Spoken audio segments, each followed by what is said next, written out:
التوت المصري. أول ذكر في فاكهة التوت كان ذكر في مصر القديمة، وكان استخدامه كدواء وكعلاج، أو في استخدام المواد التجميلية. أكدت بعض الروايات أن المصريين القدماء عرفوا قيمة التوت المصري فاستخدموه جيدا بطريقة جيدة، حيث كان يستخدموه في العديد من الوصفات العلاجية والدوائية والمستحضرات التجميل، وكان يستخدموه أكثر شيء في الغذاء. وهذا أكيد لأن في مقبرة الهوارة تم وجود بعض من الثمار، مما أكد على أنهم كانوا يعتمدون عليه بشكل أساسي في غذاء الخاص بهم.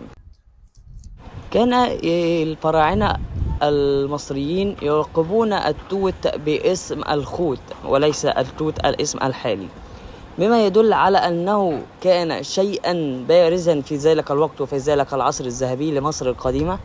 أيضا برع الفراعنة القدماء في استخدام واستخراج عصير التوت لعلاج البلهارسيا والسعال وحساسية المعدة.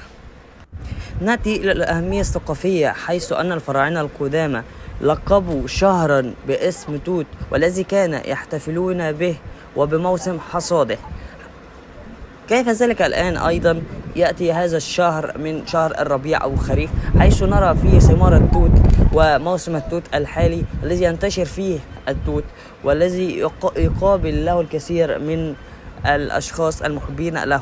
فوائد التوت عظيمة جدا يا أصدقائي، حيث أن فوائدها تتمتع بأنها مضادات للأكسدة. يعني إيه مضادات للأكسدة؟ يعني إنك مش هيجيلك شيخوخة قريب، يعني إنك هتفضل شباب، بشرتك حلوة، شعرك كويس، أسنانك كويسة، كالسيوم، فيتامينات زي فيتامين د وفيتامين اي كويسة جدا للحاجات. والتوت ذات نفسه فاكهة من قلالات السعرات الحرارية، معنى ذلك إن أنت مش هيجيلك سمنة ما تاكل توت. طب زراعة التوت زي ما احنا قلنا دلوقتي ان التوت اصلا كان في مصر القديمة، بس محمد علي باشا دخل التيلة الهندية او الكثير من النباتات الجديدة في مجالات الزراعية. طبعا من أهمها والمذكور في ذلك الوقت الرمان، لكن أيضا كان هناك التوت. بجانب أيضا اهتم محمد علي بالزراعة البن والأفيون، ولكن لم تجدي نفعا، ولكن استمرت زراعة التوت، مما أدى إلى ثمارها ونجاحها في الوطن العربي وخاصة في جمهورية مصر العربية. أنواع التوت كثيرة جدا يا أصدقائي، ومن أهم الأنواع تلك التي موجودة في جمهوريتنا الحبيبة جمهورية مصر العربية، وهي النوع الذي يكون له صبغة حمراء، وهذا يكون أكثر نوع له سكر. وأيضا التوت الأبيض يكون أيضا له مزازة والسكريات فيه عالية جدا، لكن هذا السكر سكر طبيعي يا أصدقاء، ليس سكر صناعي الضار.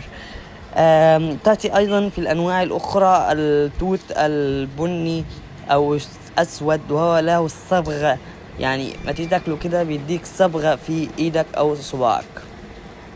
هنا طبعا استفردت بالشجرة، وده منظري وأنا عم أكل توت وأقطف في التوت. طبعا ساعدني واحد من الزملاء وأنا باكل. طبعا شجرة التوت يا أصدقائي عمرها يصل من بين 20 وال15 سنة وال10 سنين، ولكن كل ما الاهتمام زاد أكيد هتعيش أكتر وأكتر وأكتر، لكن هذا العمر الافتراضي المعلوم عنه.